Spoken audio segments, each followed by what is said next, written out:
Hey guys, welcome back to Legit Street Cars and welcome to the free Turbo Subaru reveal video. Now, before I get to the inspection footage and we find everything that's broken on this car, it is so much and I have to fix it all. It's ridiculous. I gotta give you guys the backstory, a little bit of context so all of this makes sense. About 3 months ago, a subscriber emailed me saying that his 2005 Subaru Outback XT that he bought brand new was on its way to the junkyard. It had been sitting for over a year with a bad turbo. No one in his family wanted it. He couldn't sell it for much and didn't want to spend any more money on it. But it was a very well-maintained car, and this is the stack of receipts, mostly from the dealer that came with it. So he hated the idea of letting his baby rot away at the junkyard. I could tell he truly loved this car, and he offered it to me for free. So I promised to fix everything and then donate it to a family in need as a Christmas present, and he was thrilled. So we had the car towed over to Legit Street Quarters, and I thought, this thing is looking good. Wow. Free Subaru, 2005. Outback, first year of the turbo. All right, so first things first, we have to get this thing running.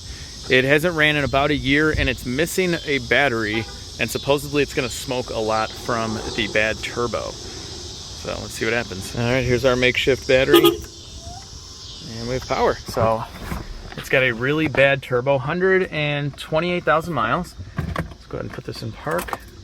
Let's see what happens. Fired right up. And here we go. Here is the oil burning from this leaking turbo. So let's get this in the back of the shop real quick. All right, taking this jumper off. All right, here we go. First drive in the Subaru. E-brake down. And this thing hasn't moved in about a year. I gotta say, right off the bat, this is a really nice car. It's got leather. It's got heated seats. One owner, 128,000 miles, and wait till you see the stack of receipts. It's the biggest stack of receipts I think I've gotten in any car. Oh, and check it out. This is a brand new dash pad. There was a recall on the dash pad, and they replaced it just a few thousand miles ago, he said last year. This is great. So after getting the Outback started, I parked it back here and finished up a few other channel projects. And so I didn't inspect the Subaru before promising the original owner that I'd fix everything and promising a charity that I'd have the car ready to give away as a Christmas present, which is a month away. And I bring this up because I've had the car here for about 3 months, but I waited until last week to inspect the car, and I was truly shocked at what I found. So here is the footage of Happy Alex starting to work on the Subaru and then quickly discovering what I got myself into. It's so crazy that this car was gonna end up at the junkyard. So the previous owner, the original owner, removed the battery in preparation for sending it off because the junkyards always take the batteries out and sell them anyway, but that's no problem. I got a new battery for it, and just take a look at the condition. Totally rust-free, straight as an arrow. It's got good tires, and this is the loaded XT model, so heated leather seats,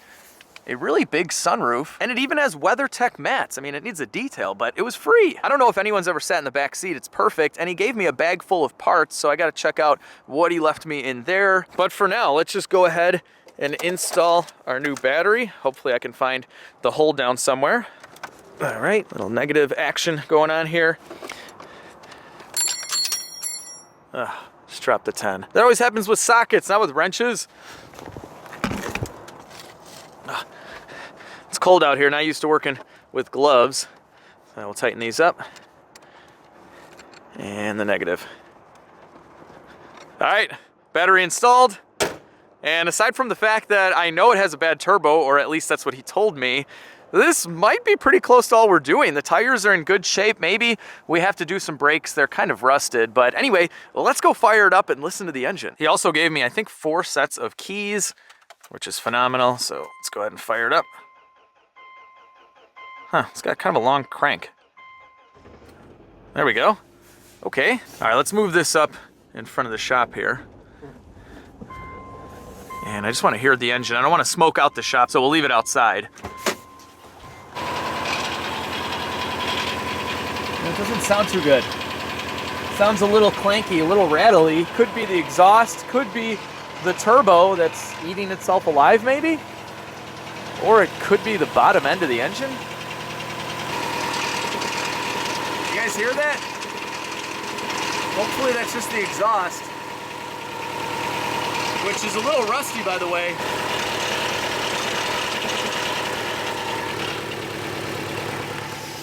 That doesn't sound good. It doesn't sound good at all.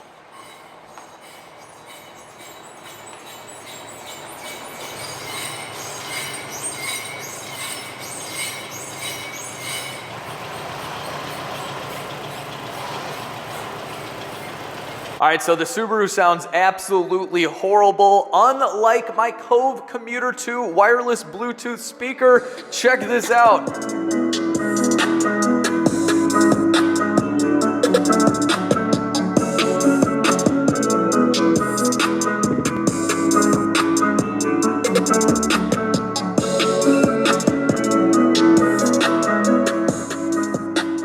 Let's go over some specs. The Commuter 2 connects quickly using Bluetooth 5.0. It has a built-in microphone with a 30-foot range. It's water resistant, and you can jam out all day on a single charge. It produces clear bass and a 360-degree surround sound effect, but my favorite part is that it splits in two. It's like getting two Bluetooth speakers for the price of one, and I use this everywhere, whether I'm working in the garage or the shop or entertaining friends and family on my deck. The best part is if you guys click on my link in the video description box and use code LEGIT67, you're gonna get at least 67% off the Cove Commuter 2, and the coupon code works site-wide. So this is an excellent gift for under $80. I've been using it for a couple of years now, and it sounds great. You guys are going to love it. So a big thanks to Cove Audio for continuing to support automotive content creators like myself. Now, let's lift up the Subaru and see what I've gotten myself into. Please don't need a lot, please don't need a lot, please don't need a lot. Rise up, Outback, rise up. Well, right off the bat, the brakes are rusted. This is to be expected. This car sat for over a year, I think about 18 months or so. So we might end up just doing new pads and rotors. Hopefully the calipers aren't frozen too. But yeah, for being a Chicago car, this thing is in excellent condition. So a lot of these things will rot out over here, but this thing is perfect. There's really no dents or anything. It's in excellent shape. The tires are pretty good. Not bad, not brand new either. Maybe about 65% tread life on the tires. And let's just go ahead and start at the rear. So this differential isn't leaking. That's nice. That boot looks to be in good shape, so does this one. This is not in good shape, but it's just a sway bar link, no big deal. And more of the same over here. So the axle boots are good. The shocks don't seem to be leaking. I've looked the springs up and down in the rear, and they look fine too. Nothing is cracked or broken. This does not look factory to me. It may have had some exhaust work. And the whole thing is kind of rattling. So this exhaust, yeah. Okay, it's not in the best of condition. Look at this. Oh, they just gooped it up here. So this was leaking right here, and they added a muffler mend or a JB Weld type of product that's just all flaking away to nothing. The shield is still there. That's good. And moving along, we do have some oil leaking. Yeah, we're gonna have to clean this up. It's probably gonna be very difficult to pinpoint this at the moment, but we got some oil there. Could be the oil filter housing possibly leaking. But I'm gonna venture to say that this is a lot of the noise that we're hearing. And that makes me feel good. That makes me feel like there's not really an engine issue going on right now. At least I hope there isn't. Yeah. This is gonna be rattling as well. And the previous owner told me that about 20,000 miles ago, but about 3 years ago or so, he had a timing belt service done. So they may have done the water pump at the same time. And we have a broken ground strap right here. It's literally disintegrating in front of our eyes right now. Look at this. It's just gone. Look how you get to the spark plugs on this engine. Pretty crazy. Okay, this is not good. Look at the U-joint in the rear, totally destroyed. Wow, this is bad. So I'm gonna venture to say that is our squeaking noise. We might have a little bit of seepage from the thermostat housing here, no big deal. All right, so after a quick inspection, it doesn't look too bad. I mean, there's a little bit more work than I thought the car would need. I was kind of expecting it to be like perfect under here, especially with all the receipts. And how often do you get a bad Japanese car that has a clean title and the owner passes along a bunch of magazines and articles and stacks of dealer receipts? It looks like this thing was loved. He even had the original window sticker in the car, $33,000 brand new, fully loaded. And this is a card that has all of the maintenance records saved electronically as well. He gave me factory complimentary blue touch-up paint, and it came with like 4 or 5 keys and remotes. Every indication is that this car would be really nice. But honestly, what we found thus far really isn't that big of a deal. I can definitely handle all of these repairs here at the Legit Street Quarters, and quite honestly, it seems like a fun project so far. We're gonna be doing a U-joint, some exhaust work, some brake work, possibly a new turbocharger. But before I get to spending any money on this Outback, I do want to verify 100% that the engine is in tip-top condition. It is smoking out of the tailpipe after all, and I do suspect it's just a bad turbocharger, and I think the previous owner had this diagnosed at the Subaru dealer as a bad turbo, but you can never be sure, and luckily I have one of the largest Subaru performance and repair shops in the entire country local to me here in the Chicagoland area. So we're gonna bring the Outback over there, and they're gonna perform one of their major inspections, including diving deep into this boxer engine. So let's drive this thing. It's not that far, but hopefully this makes it. All right, here we go. Let's see if we have that long crank again. Not too bad. That was pretty normal. Might be a fuel issue there, a bad fuel pump, leaking fuel injector, something like that. That U-joint is brutal. We definitely got to take it easy on this drive. This thing is seriously sweet though. Heated seat on, and let's see what this looks like. Neat. This is awesome. It's like a little panoramic sunroof. And let's see what's in here. Oh, pens and a little notepad. Cool. Maybe I can make a list of everything it needs with this. Is that why it's here? All right, let's see how this guy drives. Will it shift? Oh, it's got like no power. Does probably have a bad turbo, but it's got nothing. All right, it's in second gear. That was a pretty nice shift right there. Oh man, look at that. That is not good. This thing is really smoking bad. Oh man, it's too cold for mosquitoes right now, but I'd be killing all of them if they were still out. Brutal. Okay, so I know we probably have a bad turbo and oh no. Oh no, I was gonna give it a little hole shot there and it just died. Oh no. Okay, all right, I really gotta get going. No more messing around, don't die. I just wanted to show you guys that it has no acceleration. Okay, I'm 2 foot in now. All right, that's all the way down. That's floored all the way. It's got nothing. Obviously, it could just be the bad turbo, but you'd think it'd have a little bit more power than that. That was wide open throttle, and it just died out. Oh, man.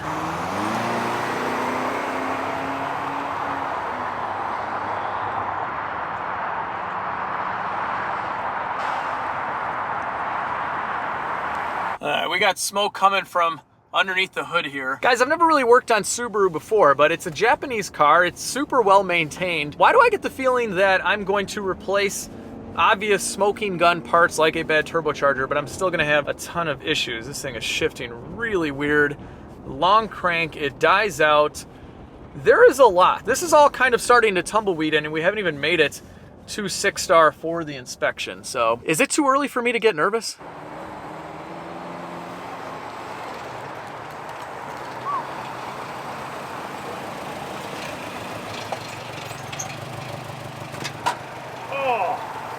A little smoky there, bud. What do you think, Mark? Oh, looks like a Subaru.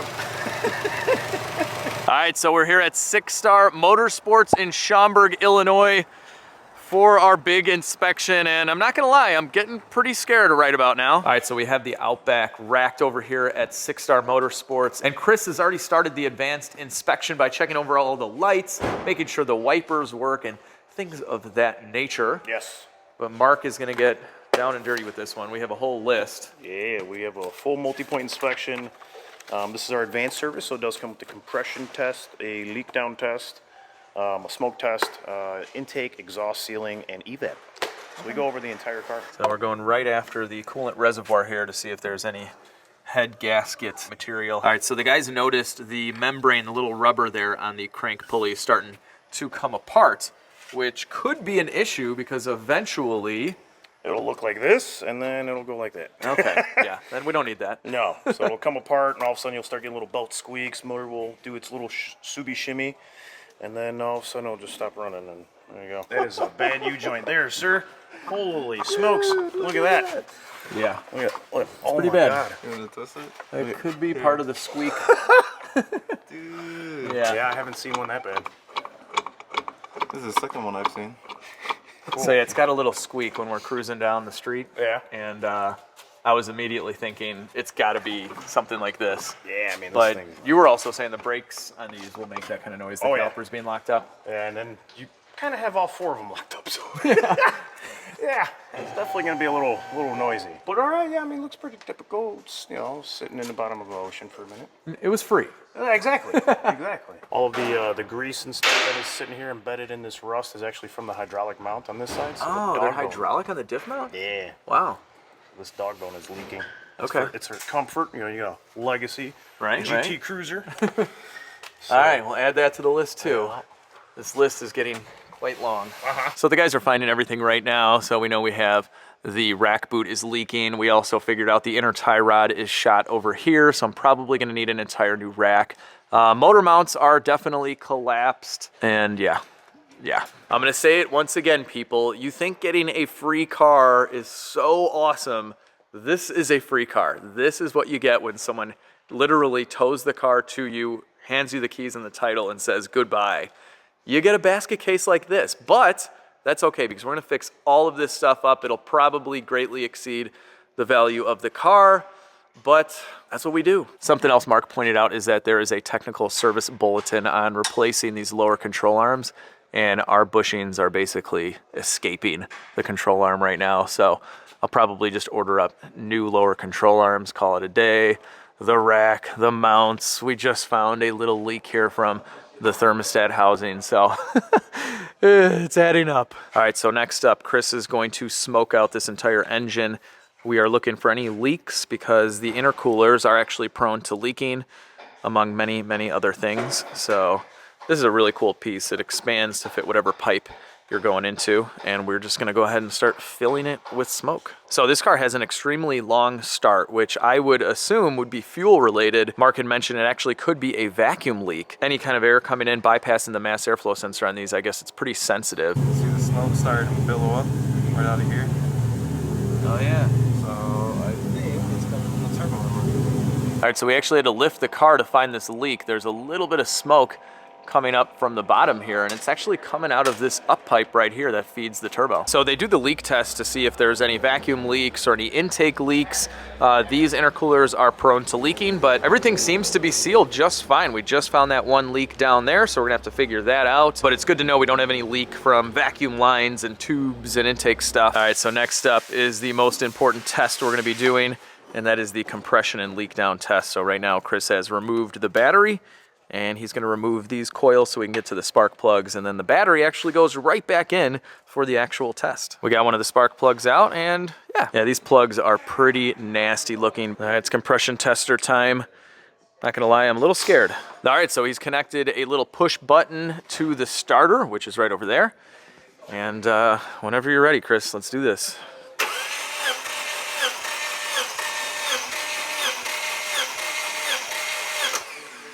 Is about 130-ish normal. 130-ish is above normal. Okay. I'd say so, yeah. All right, cool. Not bad for cylinder 1. All right, so we're on cylinder 3.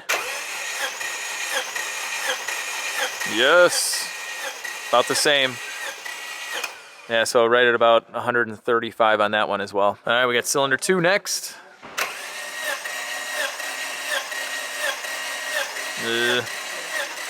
Keep going. Okay. 125. Yeah, about 125. Okay, percentage-wise, that's within spec, I'd say. All right, last one, cylinder number 4. Here we go. Keep going.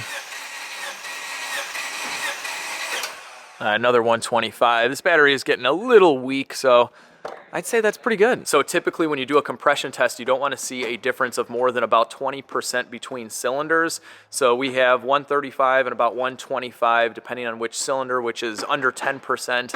So that past this compression test, we are golden. This is the part I was kind of most nervous about because it's blowing smoke out of the exhaust. I think that's the turbo. It's got a long crank. You never know with these Subaru engines, but we're not out of the woods just yet because we're gonna do a leak down test now, and sometimes you can have a compression test that passes and a leak down test that fails. So right now, Chris is actually gonna be turning the engine over because we need to make sure that all the valves are closed on that cylinder before testing it for a leak down. And apparently it's pretty easy on the Subarus to hit that, right? Yeah, so basically on the tester right here, you see the little gauge right here. You'll crank it until you see it start jumping. That's when it's going to be pulling a vacuum. And you're going to see these 4 dots on the crank. It's normally going to sit right around there. When it starts pulling the vacuum, we're going to turn it until you hit top dead center with one of the dots straight up. So right now Chris is making sure that the valves are closed on the cylinder he wants to test. So he is turning the crank by hand, and right there. So as it's jumping on the gauge, you can look on the crank and look for one of those 4 dots. You make sure that one of those 4 dots is straight up. Cool, so now we found top dead center on cylinder number 1 that we'll be testing first. And there's no guesswork, which is really nice. They have these markings on the crank. You can see a couple of the holes there. There's 4 total. When you're doing a compression test, there's a one-way valve with the gauge that you're using. So it's testing the most amount of compression that cylinder can produce, but it's not testing to see if that pressure is leaking away. So what we're gonna be doing right now is we're gonna introduce air pressure into that cylinder with the valves closed, and it shouldn't, in theory, leak at all. There's always a little bit of leakage, even on a good engine, but we want that to be very, very low. So he's opening up the valve right now to start sending that air into the cylinder. Green is good.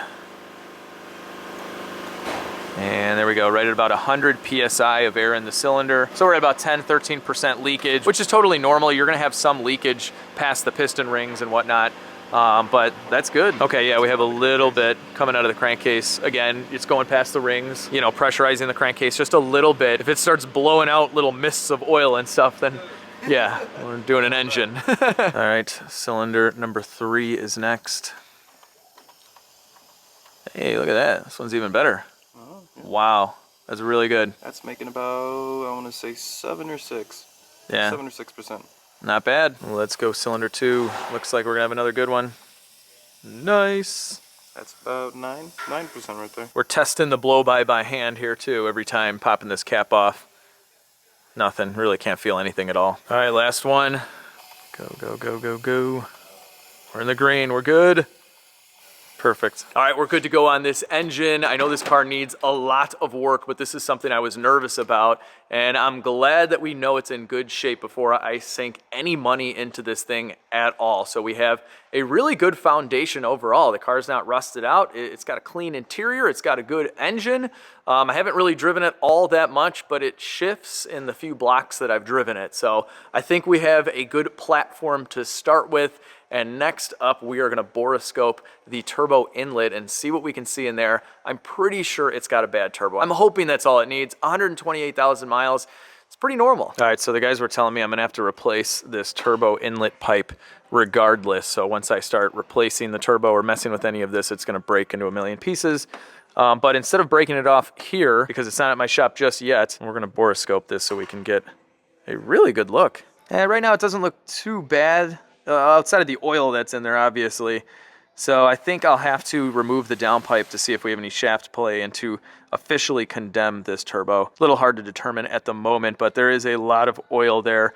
This thing could have a lot of shaft play, and the seal is just wobbling around, and it's just about to eat itself alive. And there you have it, my free Subaru Outback XT. And if this video isn't a good case to get a pre-purchase inspection, I don't know what is. If you bought a car like this, sight unseen, maybe on eBay, and you saw one owner and a stack of receipts, you'd probably pull the trigger not expecting to find what I found. So get a pre-purchase inspection.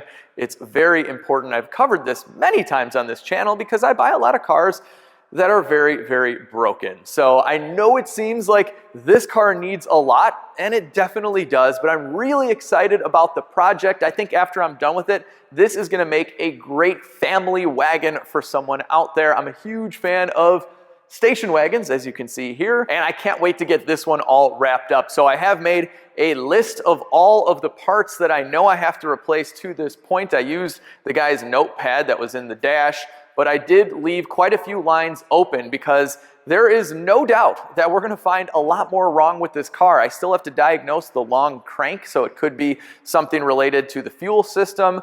We still have to take apart the turbo and the downpipe and verify that that's what the issue is, although I'm gonna go ahead and order the turbo now and a bunch of other parts so it's waiting because I'm pretty sure it's the turbo. So comment down below how many more items do you think the Subaru will need? I ended the list at 30, so I'm gonna guess 30, but let me know in the comments section how many individual parts will this thing need before it is done and before I'm giving it away to someone as a Christmas present. So with that, if you enjoyed this video, give it a big thumbs up, share the video, subscribe if you're new. I can't wait to get started on this car, so join us for part 2 of the free Subaru. And most importantly, have an awesome day. I'll catch all of you in the next video.